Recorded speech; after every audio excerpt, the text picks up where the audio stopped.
Hello snake plant, నీకు కొంచెం water సరిపోతుంది కదా. అరే, నువ్వు ప్లాస్టిక్ మొక్కవురా, నీకు వాటర్ అక్కర్లేదు.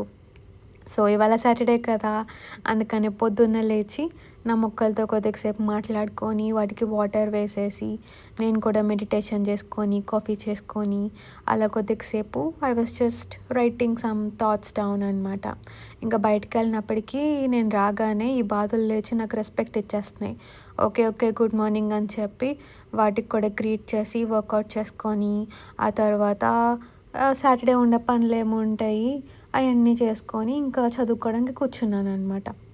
సో ఇంట్రెస్టింగ్ థింగ్ ఏంటంటే నేను ఇతని టెక్స్ట్ బుక్స్, పాడ్కాస్ట్లు అవన్నీ వింటూ ఉంటాయి. ఇతని పేరు ప్రొఫెసర్ విద్యాసాగర్ అనమాట.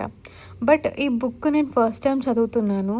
ఇలా పేజెస్ స్క్రాల్ చేయగానే అతను first 4 lines from Andhra Mahabharatam Bammera Potana రాసిన 4 లైన్స్ని అక్కడ పెట్టారనమాట. ఎందుకో చూడగానే భలే హ్యాపీగా అనిపించింది. అంటే నా బుక్ అంటూ నేను కూడా ఎప్పుడైనా రేపు పొద్దున్న రాస్తే నేనేం పెడతాను ఆ ప్రీఫేస్‌లోని అని ఒక జాయ్‌ఫుల్ మూమెంట్ అనమాట. సో ఇంకా అలా చదువుకుంటూ కూర్చుంటే అలాగా బయట బాగుంది కదా వెదర్ అని చెప్పి అలా బయటకొచ్చా అనమాట. న్యూయార్క్ సిటీలోకెళ్ళి నడిస్తే జనాలు ఎక్కువ ఉంటారు. న్యూయార్క్‌ని మనం దూరం నుంచే చూద్దాంలే అని చెప్పి జెర్సీ సిటీకి వచ్చాననమాట. సో అలా స్టార్బక్స్‌కెళ్ళి ఒక ఫ్యాన్సీ కాఫీ ఆర్డర్ ఇద్దాం అనుకున్నాను. కాఫీ మాత్రం చాలా యక్కగా ఉంది. వెదర్ అండ్ వ్యూ మాత్రం సూపర్ ఉందన్నమాట.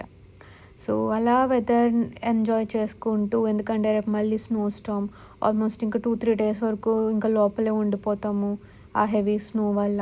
అందుకని ఇవాళ ఫుల్గా ఎంజాయ్ చేస్తానన్నమాట. ఈ ఎలకగాడు చూడండి పాపం వాళ్ళ మమ్మీ కోసం ఫుడ్ పట్టుకెళ్తున్నాడో లేదంటే ఈడే తినేసి వెళ్ళిపోతాడో పందిలా ఉన్నాడు. ఇది ఇవాళ నా డిన్నర్ అనమాట. ఓకే, ఉంటా, బాయ్, గుడ్ నైట్.